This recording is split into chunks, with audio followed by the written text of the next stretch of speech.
School Bharat সরকারের tribal department থেকে মাননীয় প্রধানমন্ত্রী এটা ঘোষণা করেছিলেন জনজাতি গৌরব দিবসে। সব রাজ্যে হয়ে গেছিল, বিগত দিনে রাজ্য সরকারের কাছে 9টি স্থানে করার জন্য জমি চেয়েছিল। তখন মন্ত্রী ছিলেন অর্জুন মুন্ডাজি, প্রাক্তন মন্ত্রী। তিনি, রাজ্য সরকার তখন জমি দেয়নি। আমরা আসার পরে আমাদের ট্রাইবাল ডেভেলপমেন্ট ডিপার্টমেন্টের পক্ষ থেকে ভারত সরকারকে আমরা বলেছি আমরা জমি দিতে প্রস্তুত আছি। রয়েছে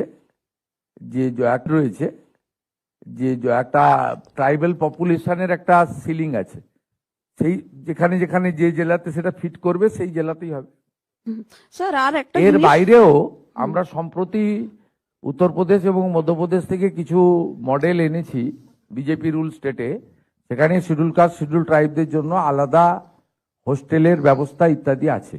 সেটার উপরে আমরা প্রাথমিক কাজ করছি, ডিপার্টমেন্ট করছে।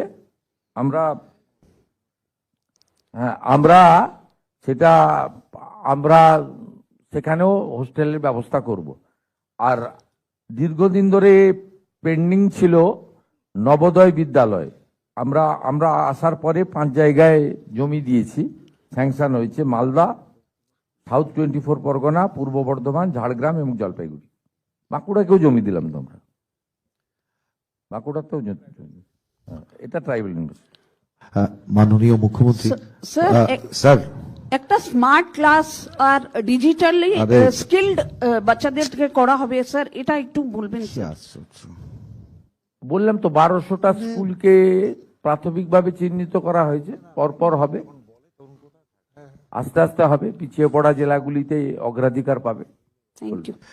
মাননীয় মুখ্যমন্ত্রী, বলছি বিগত সরকারের আমলে আমরা দেখেছি প্রায় 8000-এরও বেশি স্কুল বন্ধ হয়ে গিয়েছে উত্তরবঙ্গ থেকে দক্ষিণবঙ্গ, সমস্ত গোটা রাজ্য জুড়ে। সেই স্কুলগুলোকে পুনরায় খোলার জন্য আপনারা কি পদক্ষেপ করবেন? সেটা এখানে 2 মন্ত্রী আছেন, প্রধান সচিব আছে, তারা রিভিউ করবেন। সেখানে ছাত্রছাত্রীদের সংখ্যার উপরে নির্ভর করে, এবং এটাও ঠিক টিচার নন টিচিংও আমাদের বহু জায়গায় নেই। সামগ্রিকভাবে একটা বড় রিভিউ দপ্তর করছে, স্কুল শিক্ষা দপ্তর একটা বড় রিভিউ করছে। তাতে মিড ডে মিলে গ্যাসের কানেকশন থেকে শুরু করে, ইউরিনাল ল্যাট্রিন থেকে শুরু করে, গার্লস স্কুলে স্যানিটারি ভেন্ডিং মেশিন থেকে শুরু করে, আপনার ইলেকট্রিকের ফ্যান থেকে শুরু করে, সোলার আলো থেকে শুরু করে, খুব মাইক্রো লেভেলেও যা যেগুলো লাগে কিন্তু খুব গুরুত্বপূর্ণ, সেটা থেকে শুরু করে ছাত্র শিক্ষক